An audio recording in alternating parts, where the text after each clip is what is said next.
I go to UVU. I'll give you a little background. I'm in my last semester doing business management, and my entrepreneurial route has been a little bit non-traditional. I haven't done like the entrepreneurial track here at UVU, so I'll take you through kind of my experience and how I got into it and the experiences and lessons I've learned thus far.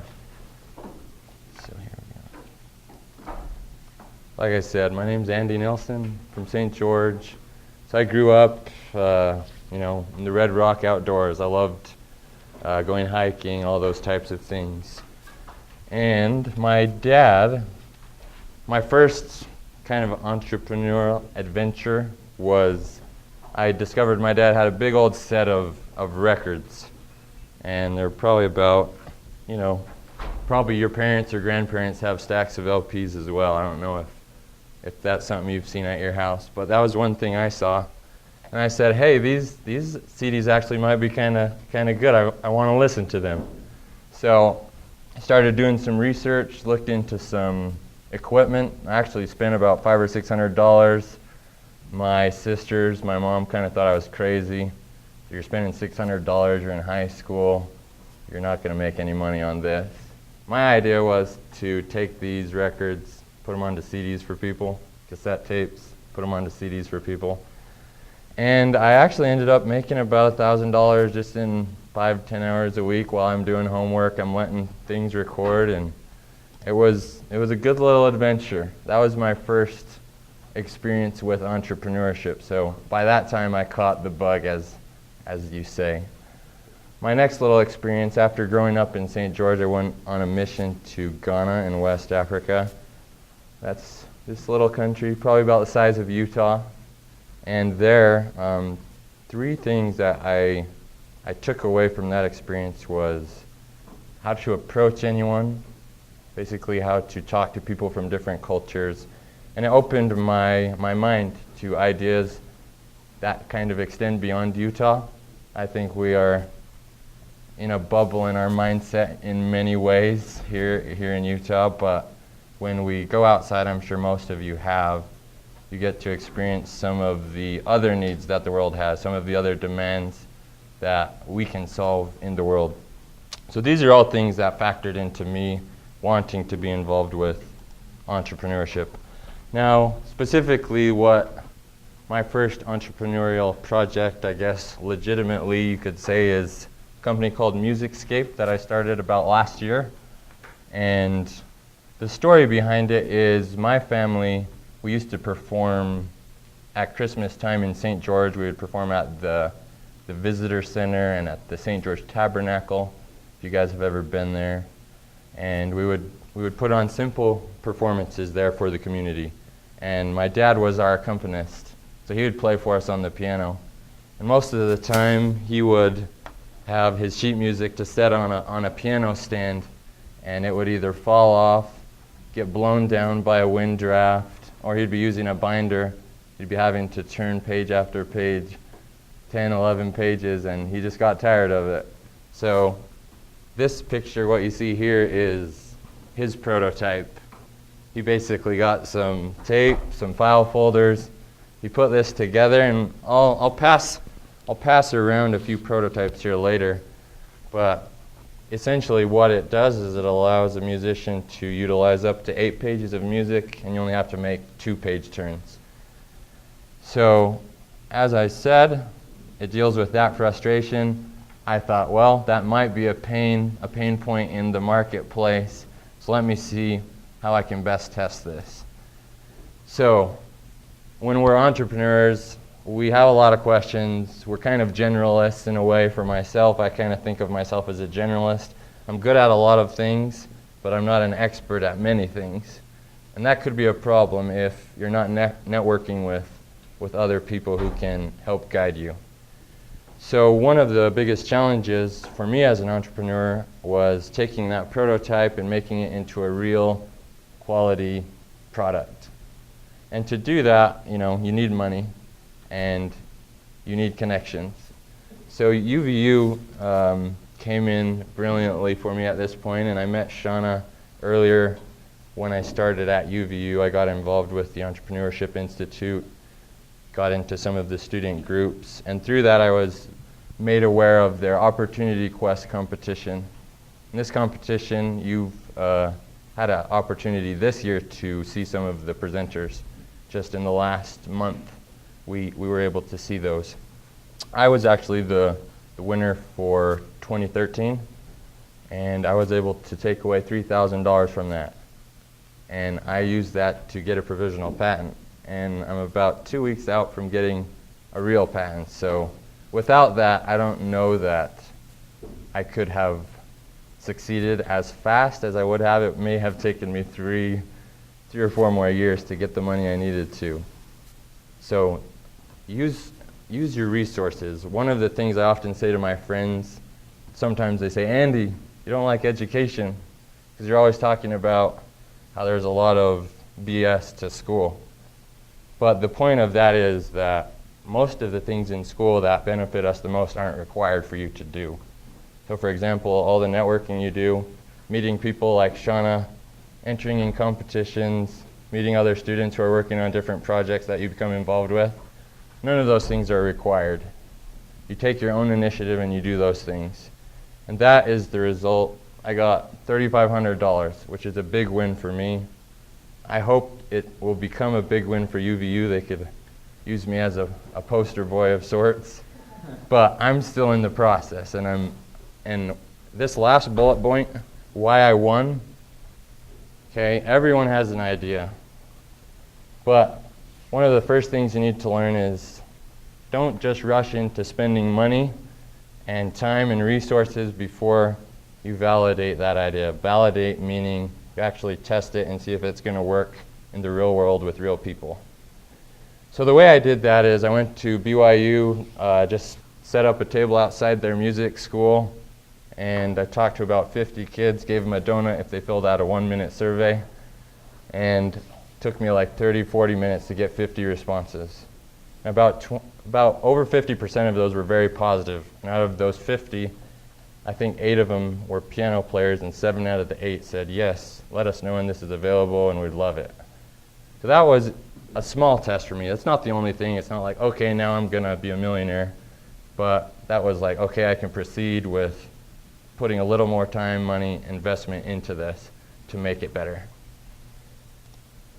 So continuing along with that, manufacturing was my other challenge. I didn't know where to go. I'm just a new guy. I'm like, okay, this is Utah. Where are the manufacturers?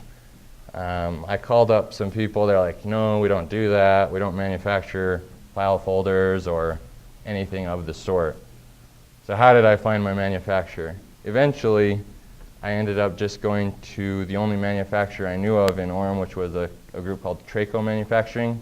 They just do like shrink wraps and other things similar to that. I might be wrong on the specifics of it, but when I went there and talked to their manager, I went in knowing that they can't do my job, but that wasn't the point. I came away with a referral from that guy to another company. That company also didn't end up being able to do my job.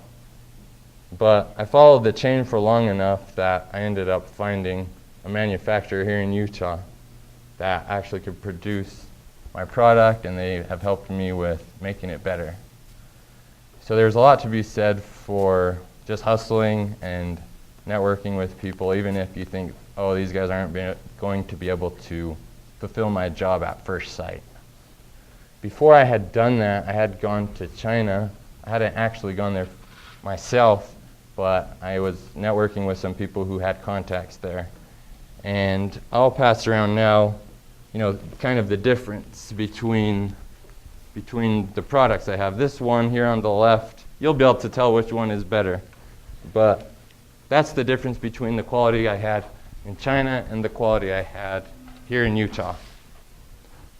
And that makes a huge difference. If I was to advise any of you with product ideas, I would say make a quality product here locally first, get a few samples, and then you can move on to making it cheaper as time goes on.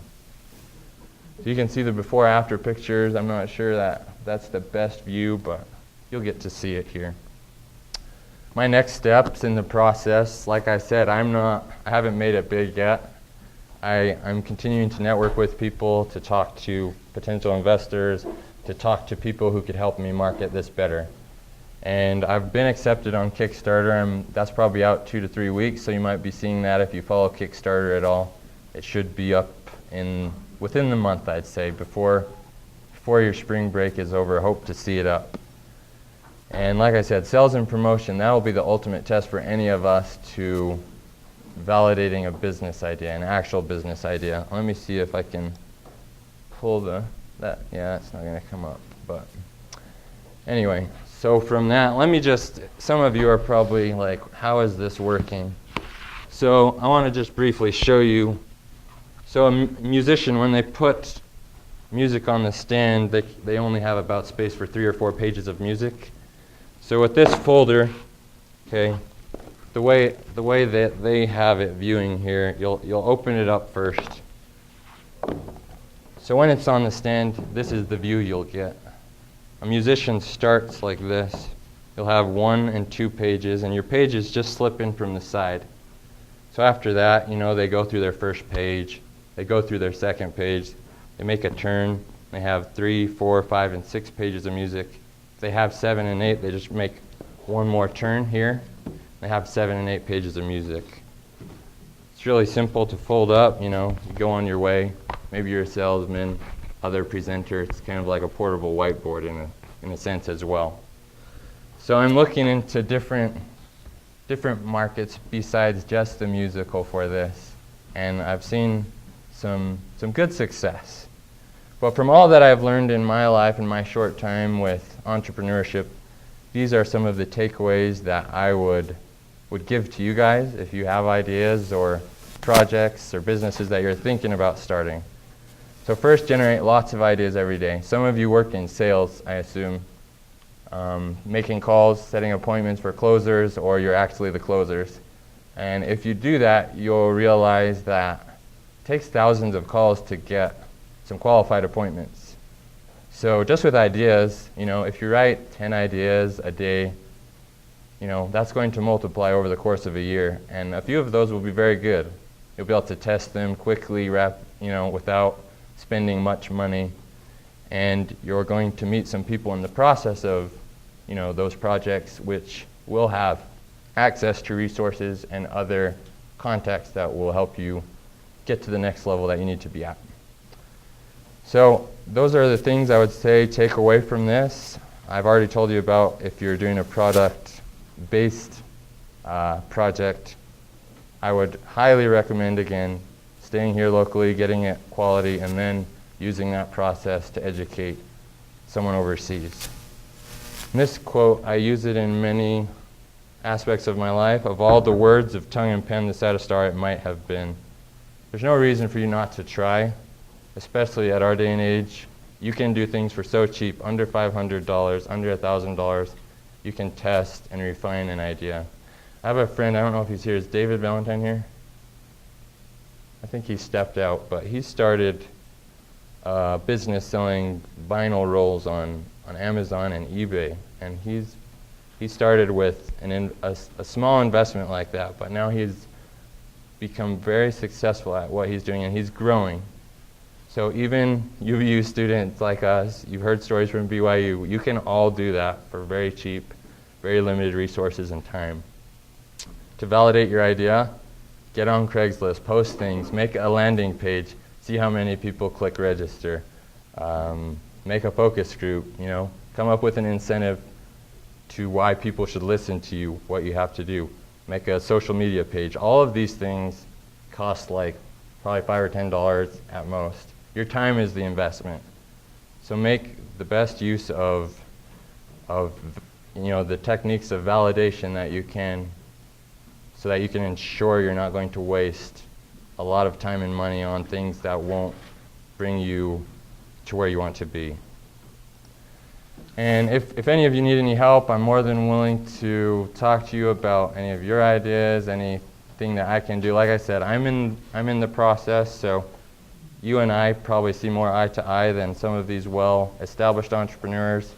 A little bit more hand-holding that I took than what maybe some of the other guys you've heard have taken.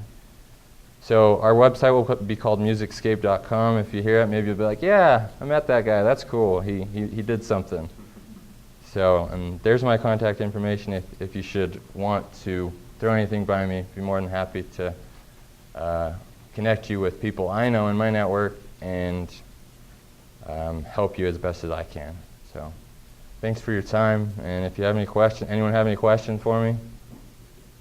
Well, first, how much is the product? Like, so if I'm a music major, what I used to be, like back in high school, Yeah. today, and I know exactly what you're talking about. Like, that's like great. That's like I wish I thought of that, right? But so, how much is it? Like, I can, Yeah. you know, I'm just interested if I wanted to buy one, if I was still playing or whatever, you know. Right now it's right around $20. Just So, and we're actually, this one, when you feel it, it's, you know, it's fairly heavy duty, but some other versions will be like, you know, lighter, a little bit more, less rigid, so those will be cheaper, obviously. And were you trying to contrast by handing us, you know, while you're passing around the two different products? Was the first one, obviously the shiny? Yeah. Was that the one you're talking about, like? That was the one from China that I got. Before you focused on Yes. cost? Yes. Okay. Well, I was focused on cost initially. We're all focused on cost. Quality. But yeah, I needed to be focused on quality first. As someone who's done that, you know, been in that community for a long time, you know, music, I can tell you right away, just looking at like my eyes hurt. Yeah. You know, like with his life. I mean, Yeah. when you're on a stage and you're playing in front of however many people, and you got those spotlights on, you wouldn't even be able to read the music. And Yeah. you must have. And that's one of the things you'll see. Can you tell? You two that have it right now, is one less glary than the other? If you hold it up to the light, you'll see that that's one of the things we did.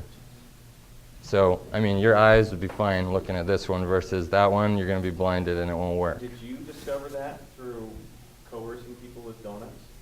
Or No, that discovery was actually with my manufacturer when we were working on the product itself. People would hate it? Or No, what? it was actually, I have a sister who's applying for a PhD program in music. She's a voice professional, and she and some of my other siblings who are also in music, they said there's not going to be one soul who will buy it if it reflects like that. So, does anyone else have any questions? Your company is Musicscape, is that right? Yeah. So you mentioned that you were looking to branch out to other markets eventually. Have you thought about how your company might no longer be relevant to those markets? Yeah, I have thought about that. But you know, like I said, I'm learning as I go. Right now, we're focusing on musicians, intermediate to advanced piano players, and once we tap that out, then I'll move forward where I feel is best. Anyone else? Yeah. Are you currently selling these, or is that still? It's probably within a month. Within close circles I have, but because Kickstarter has a rule that says if you start selling before you launch your campaign, then your campaign is basically invalidated. That's one of the main reasons why I've held off till now. So, cool. Thanks, everyone. Now, Stephen Wellman, he'll give you some real insight.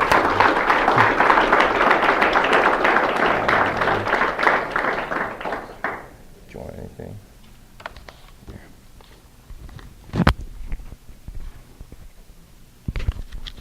It's on. Is it on? All right. I don't have a PowerPoint presentation. I'm a little more laid back. I've never really been into doing that. Well, my name's Stephen Wellman, and I grew up in Idaho, so I'm a lot more laid back, as you can tell from my dress code. But my entrepreneur experience really started when I was about 9 years old. I started mowing lawns around the neighborhood. Nothing too exciting. Got to the point where I didn't have enough lawns to mow, so I started selling myself out to the old ladies in the area, doing yard work, digging up trees and stuff like that. That was pretty exciting for a while. Not really, but it made me money so I could buy blow pops and stuff. But do they still have blow pops? Does anybody know?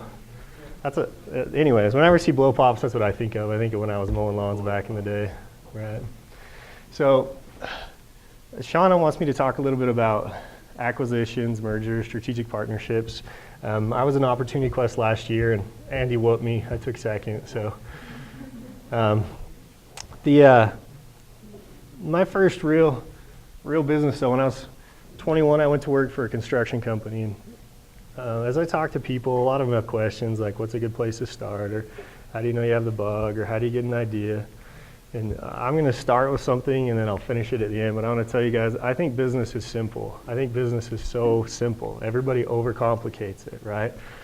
Sell something somebody wants, and they'll pay a lot of money for it, right? It really is that simple, and everybody overcomplicates that.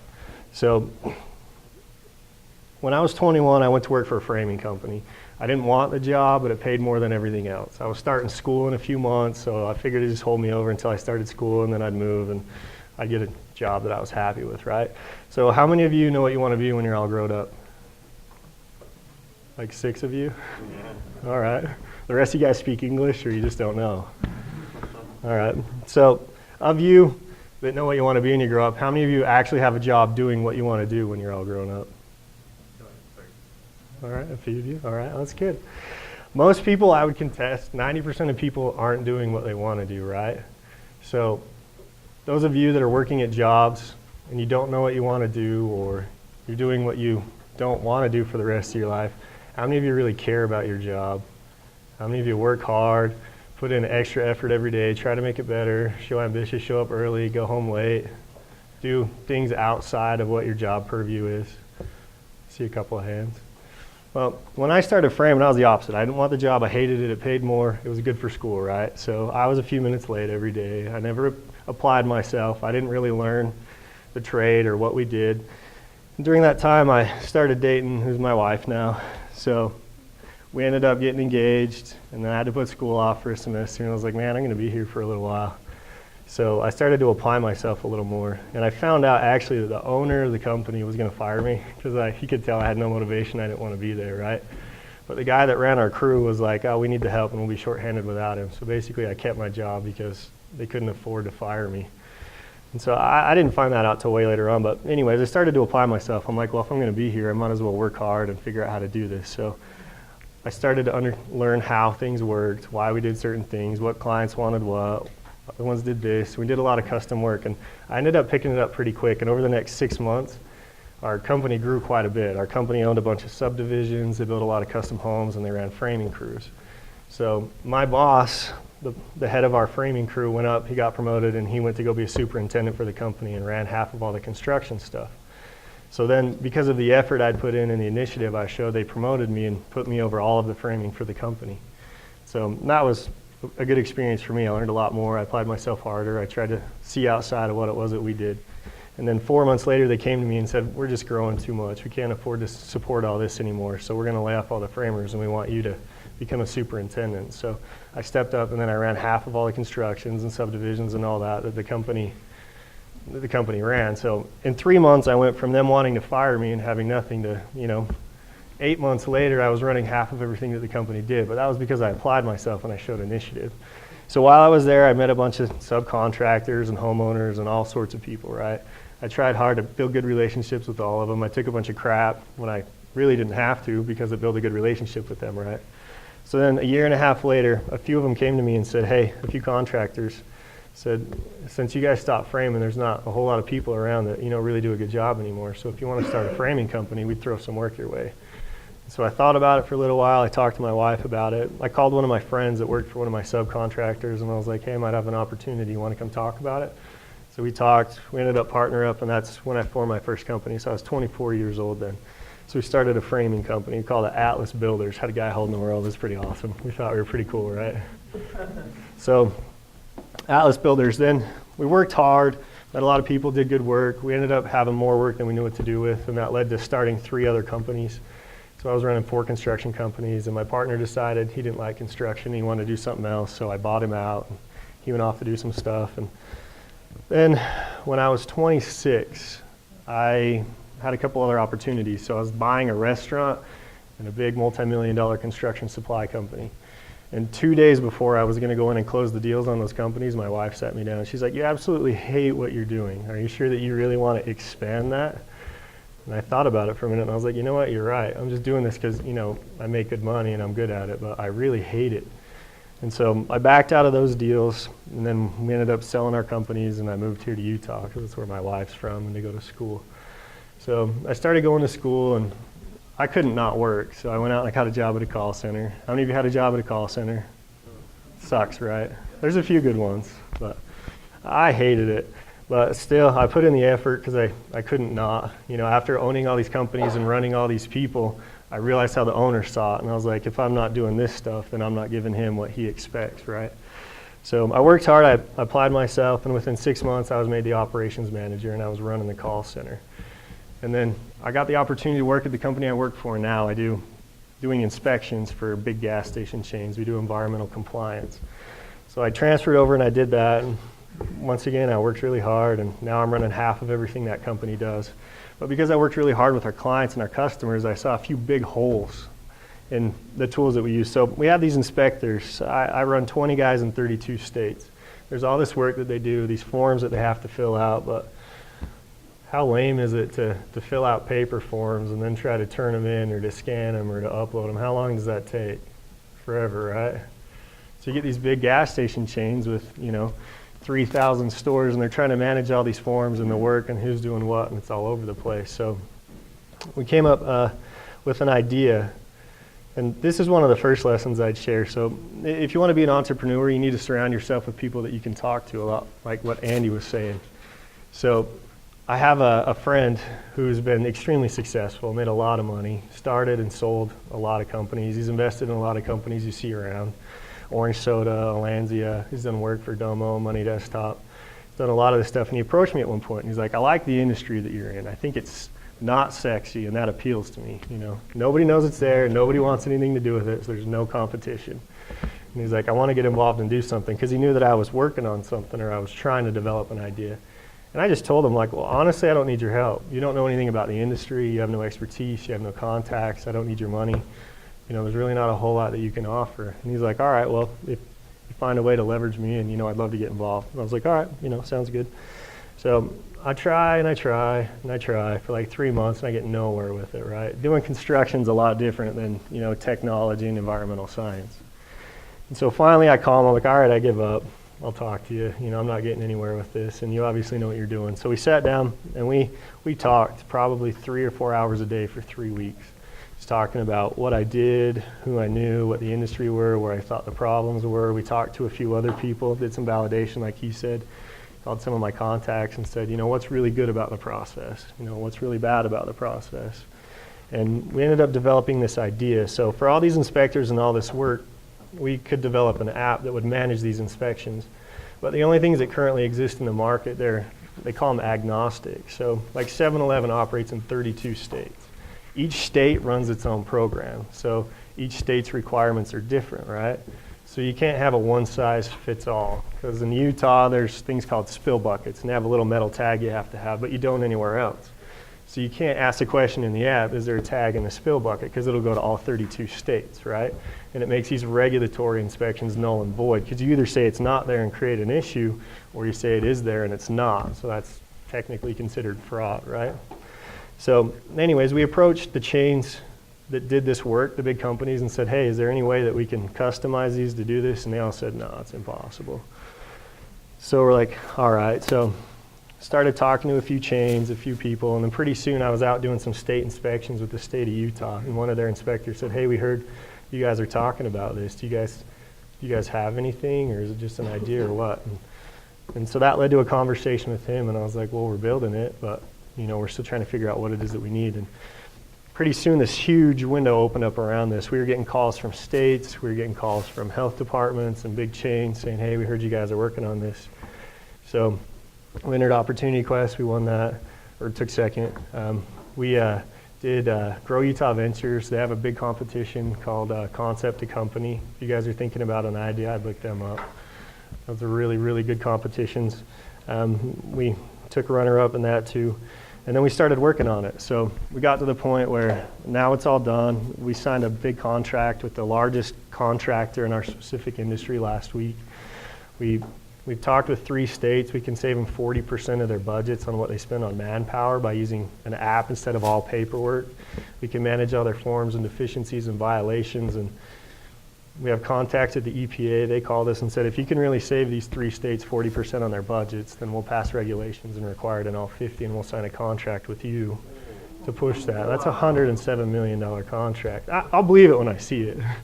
But That's the kind of stuff that can be kind of, can't that make you feel like what I'm trying to say is it easy to get overexcited about something like that and start very much so. like how do you keep yourself from like flipping out from that kind of a, oh wow, the government just said this to me, well, not the government, right. the EPA. How do you reel yourself in and not, just like, oh my gosh, and then you just go and make some kind of mistake? Sorry, this isn't question. No, that's a good question. It's all about focus, really, right? There's moments when I want to go out and buy a Ferrari, right? I'm like, I'm going to be rich. And then there's moments where I go home and I'm like, I need to get a job at McDonald's because I'm not going anywhere, right? And so there's ups and downs. It's all over the place. It really is. You need to have a plan and a focus, so we know exactly what we want to do. We've been approached with 15 different angles, right? So we searched around and we found the ones that we could execute on first that would make us profitable, and that's where we started.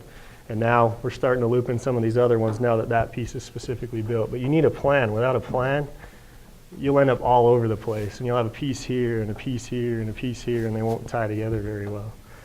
So we had all this traction, all this good stuff's happened. And the company that I work for actually is the largest contractor in our specific industry. So I just signed a contract with them.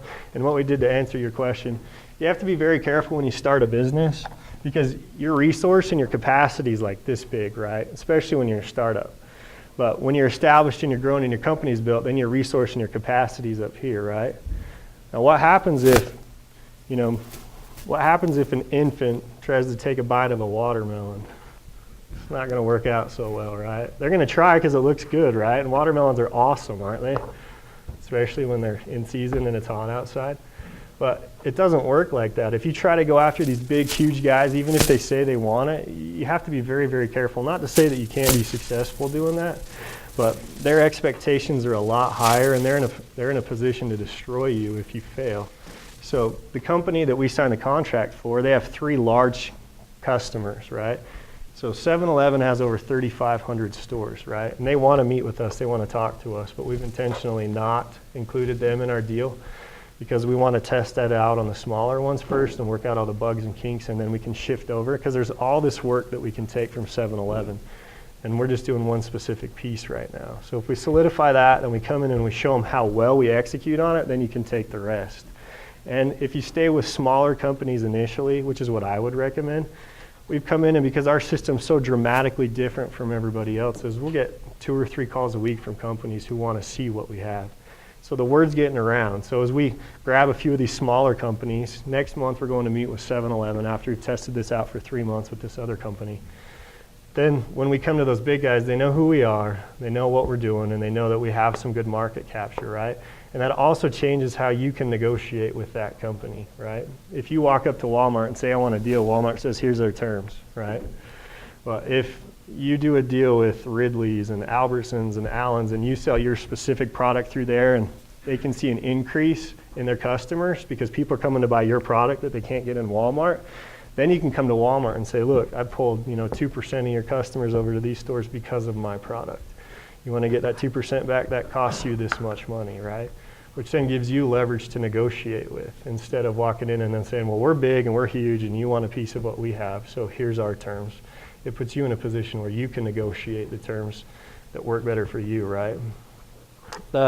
My partner, he was doing some work for Money Desktop when they signed that big deal with Visa. And I heard about that and I was pretty excited. And I called him like, that's awesome. They're doing stuff with Visa right now. They're going to make like $100 billion, right? Because they're huge. And he said, one of the things that struck me most out of everything I probably learned around all this, he just said, look, a lot of people have deals with Visa. There's hundreds of thousands of companies that have deals with Visa. He's like, but you never know what the terms are. And the fact of the matter is 70% of those companies break even on the deal. So I would argue it's not worth the deal at all. And anyways, that was interesting to me, and that's kind of how we've taken the approach. We've stayed small, and now we've got the bigger guys coming to us, and we can charge them what we charge everybody else instead of them dictating how we service them. Does that make sense? So now to the business being simple part. So name one complex business idea. You guys think of one? Is Facebook complex? It's really not, right? It's a college kid that wanted to make a lot of friends and get laid a lot, right? So he wanted to create a website. He wanted to create a website where he could find people and they could find him, right? That was it. That's all that was. Is that a complex idea?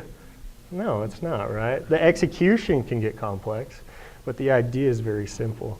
Look at Google. You know, we want to create a website, a search engine where we don't have crap all over the place because people don't want to see crap. They just want to go search, right? So let's just remove the crap. That's one of the simplest ideas I think I've ever heard. Just put a box on the screen and they can search for what they want, right? Walmart, the same thing. People need products. Why don't I build a building that I can go sell a product in? Microsoft. Computers are awesome, but you know, when I put a program on a computer, what tells the program what to do? How does the computer know, hey, bring this screen up. When I click this, do that, right? Why don't we create a set of rules that'll make computers function? You know, business is really simple.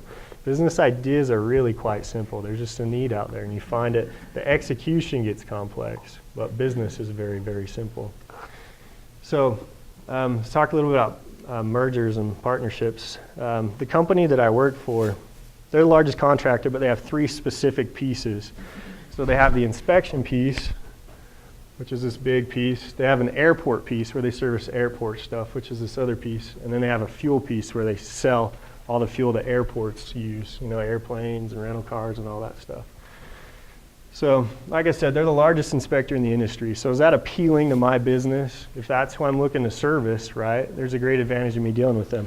So if we could start doing inspections, then we can perform the inspections and we can provide the tools to ourselves, which gives us freedom to test things and also gets us into the industry, right?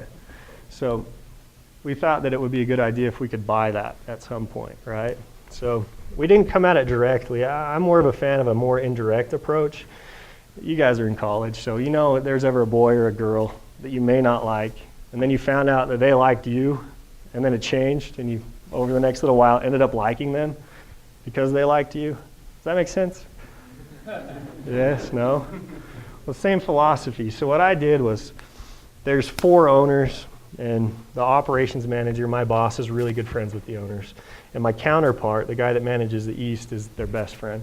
So I just floated it to them in a conversation. I'm like, hey, if those guys ever want to sell, you know, let them know. At that point, you know, we'd be interested in talking to them about that, right? So I plant that little seed. 2 days later, the other guy, my counterpart, calls me, their best friend, and he's like, why don't you buy the business? They want you to call and buy the business from them. And I was like, what? He totally caught me off guard, you know, because I wasn't expecting that. But he's like, they talked about it. They think that you should buy it. They're expecting a call. And I was like, all right, whatever. So we called, we talked to them, and we're working through negotiating the deal right now. And it looks like we're going to acquire them, which is a good fit for us because now we have the tools and we have the service so we can test it out. And also, we can obviously make our company use our tools, right? So now we have the largest contractor in the industry using our specific tools, which will get the name out. So something I wanted to go over with. What time are we supposed to be done? Okay. 10 more minutes or 5 minutes in the questions or whatever you want. You're the boss. I'm just here to help. At 10:02. Okay. You'll hear the book start closing. Okay. The rustling. All right. I just wanted to go over briefly how to value a company, you know, what to ask for when you're looking for that. Every company is a little different and every industry is a little different. So you need to do a little bit of research on what it is that you're trying to do.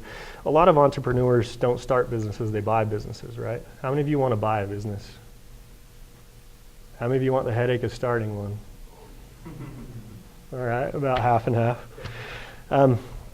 Acquisitions are a big part of business, especially if you want to grow.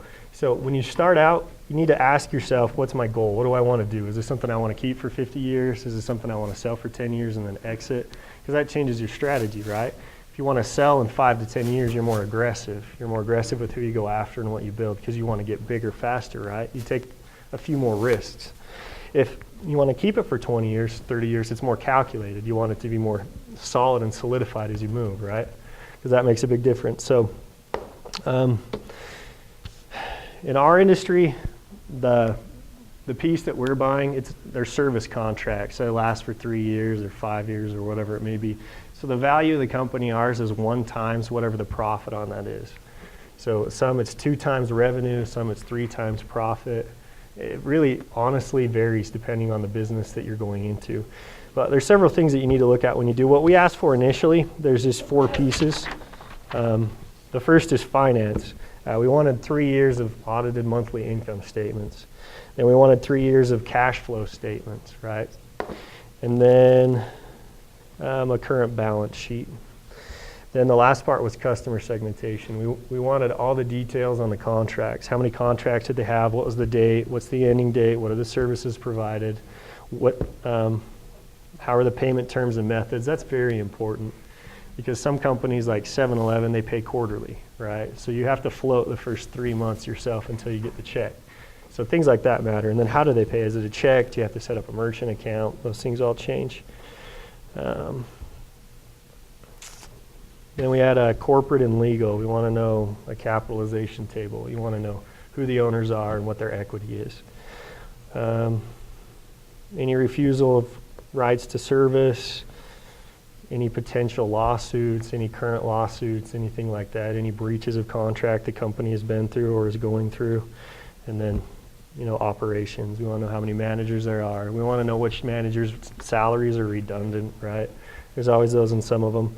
There's 2 in ours. The CEO and another guy, actually, they want to fire, but they don't because they don't want to deal with it. That's one of the reasons why they want to sell it. So there's always redundant salaries in every company. We want to know what those are.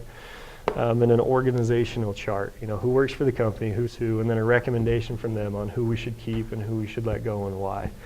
And that's pretty high level. It doesn't go into a lot, but then that gives us a really good picture. We can see the current state of the company, what's left on the contracts, how much money roughly there is left, and then we can start to visualize what the company's worth and what we're willing to pay for it, right? So strategic partnerships are important. I mean, if you look around, Adobe acquired Omniture acquired a bunch of companies, Money Desktops acquired a few companies. Acquisitions happen. Sometimes you can build your products and expand, but sometimes it's just cheaper, faster, and easier to acquire another company because you get their expertise and everything that comes with them, right? And not to mention, usually you structure deals so the people that built the companies will consult with you for a year, or stay on board, or whatever it may be. And that expertise can come in very handy and help some of those obstacles that you can't foresee until you go through it, right?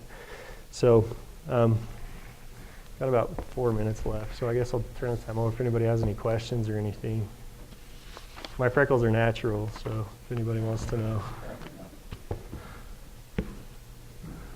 All right, well, I do have a question.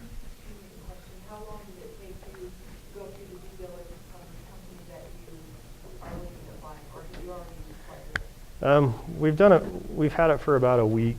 They're all at the Bahamas, the owners of the company right now, and they get back tomorrow. So we reviewed it we sent it to them. When we get the information, we're planning about a week and a half. We'll review it on our end, and then we send it to our accountants, and they'll review it and see if what we say and they say matches up. Do you have a question? How are you factoring in Goodwill and buying kind of like the company that they like to think first? You what? I'm sorry? How are you factoring in Goodwill versus the recognition of the person that important name to the company? How are we factoring the goodwill of the company we're acquiring? Yeah. Well, ultimately, we put a number and they put a number, right? We know how much money, so we know there's a year and a half left on their contracts, right? We know they're going to do X number of inspections during that time, and the profit on that's going to be $1 million, right? So we know if we pay over $1 million, if we don't renegotiate those contracts, then we lose whatever the difference is, right? So basically, goodwill, it all comes down to what a company's worth, like I said. When you get into bigger acquisitions, there's usually a set number, 3 times revenue, or profit times 2, or whatever it may be. Like I said, you just have to research that for whatever it is you want to buy. Do you have a question? Fuel operator. I've got a question. Okay, so this might sound a little cheesy, but did you see the whichever Batman movie had the Joker in it, the most recent one? But you remember the part where, and this has to do with acquisitions, and this is what I want to know, when Bruce Wayne's character, or no, Morgan Freeman's character is talking with a Chinese guy, right? China already. Right. And they're talking about whatever, he ends up talking with a Chinese guy, and he ends up talking to Bruce Wayne. He says, the books look too good. And this is my question now, and I'm sure you deal with this in real life, and there's a legitimate concern if you're going to be acquiring a company. How do you know if their books look too good? Your accountants take a look at it, like you try to match up what they said with what you have your accountants take a look at it.